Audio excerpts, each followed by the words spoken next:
अस्सलाम वालेकुम वरहमतुल्लाहि वबरकातुहू। जो लोग मुझे देख नहीं पा रहे, जो लोग मुझे समझ नहीं पा रहे, डिस्ट्रक्शन अपने आसपास तो देख रहे होगे, वो तो तुम्हें समझ में आ रही होगी।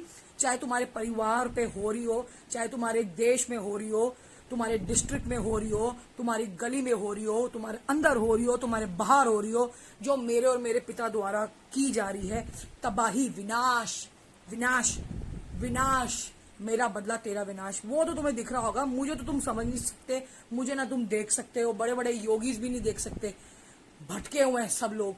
तो आप ये तो देख सकते हो, मैंने आपको बताया था कि ये वेस्ट दिल्ली जो मेरा एरिया है, जहां पे मेरी शक्ति विराजमान है, असीम शक्ति, मैं सबसे शक्तिशाली हूँ।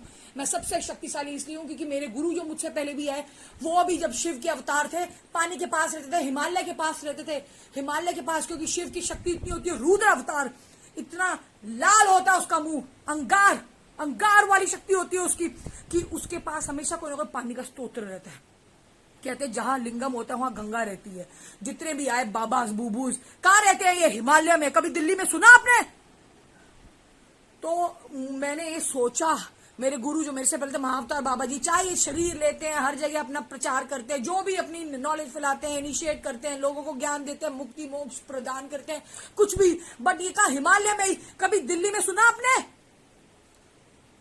मेरे गुरु भी नैनीताल में थे, नैनी लेक पहाड़ों में थे। फिर मैंने सोचा मोहम्मद जो सबसे बड़ा आखिरी अवतार, कल की अवतार मोहम्मद की एक मरुस्थल में था, डेजर्ट के अंदर।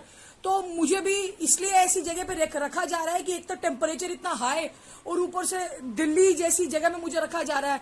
और फिर मैंने सोचा कि नहीं मोहम्मद जी की इतनी थी, ये तो मरुस्थल फिर भी नहीं है, बट जमजम थी ना वहां पर, इस्माइल के हाथों निकली हुई जमजम थी कि नहीं थी? इस्माइल के पैरों में से जो निकली थी जमजम लेक, पानी का स्तोत्र वहां पे भी था। अब आप सोचो कि मेरे आसपास पानी का स्तोत्र बिल्कुल नहीं है, तो यस, मेरी जो सफरिंग्स है, मुझे किसी से परवाह नहीं है। अब किसी गुरु, किसी भगवान, किसी देवी देवता, किसी एंजल से नहीं, मैं ही सबसे शक्तिशाली हूं, क्योंकि मेरी सफरिंग सबसे ज्यादा शक्तिशाली और मुझे लिमिटेड रखा जा रहा है। मेरा उत्थान नहीं हो पा रहा, और मैंने आपको क्या बताया था कि वेस्ट दिल्ली में मुझे लगता आता ही नहीं, जैसे मेरे गुरु ने, क्योंकि यहाँ पे रेंज नहीं होती। मैंने कितने समय पहले बोला था, IMD वाले मुझे जानते हैं, इंडियन मेट्रोलॉजिकल डिपार्टमेंट, बेवकूफ है, मुझे समझ नहीं पा रहे।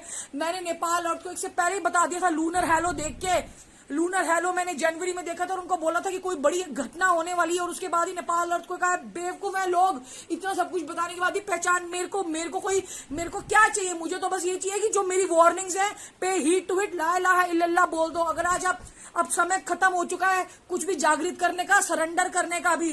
योगा मेडिटेशन तो भूल जाओ, वो तो थी नहीं इस युग में।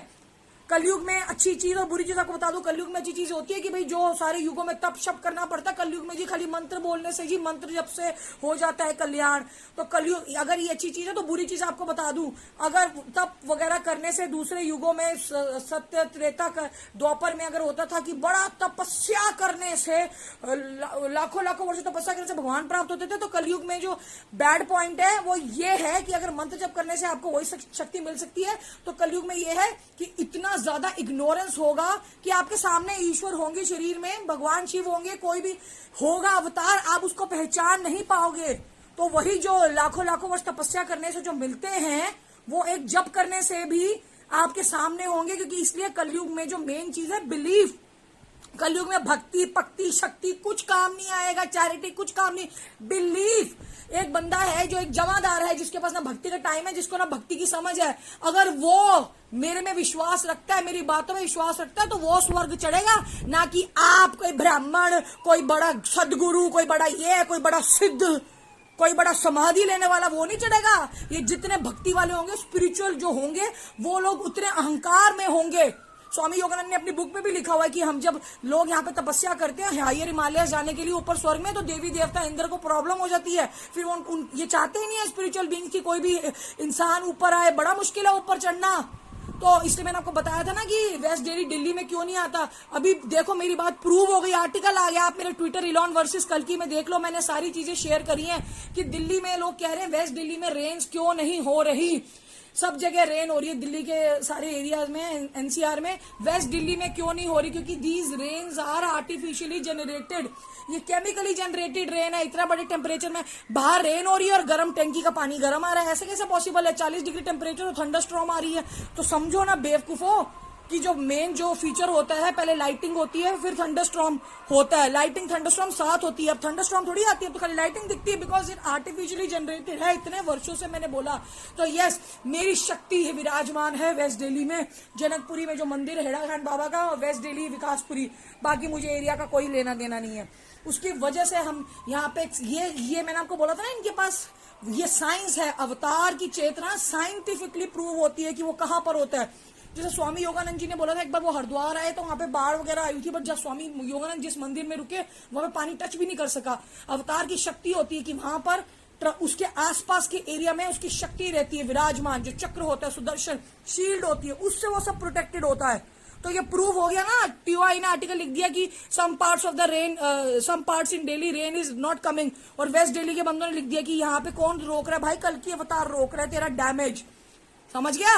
ओम नमः शिवाय, अल्लाहू अकबर।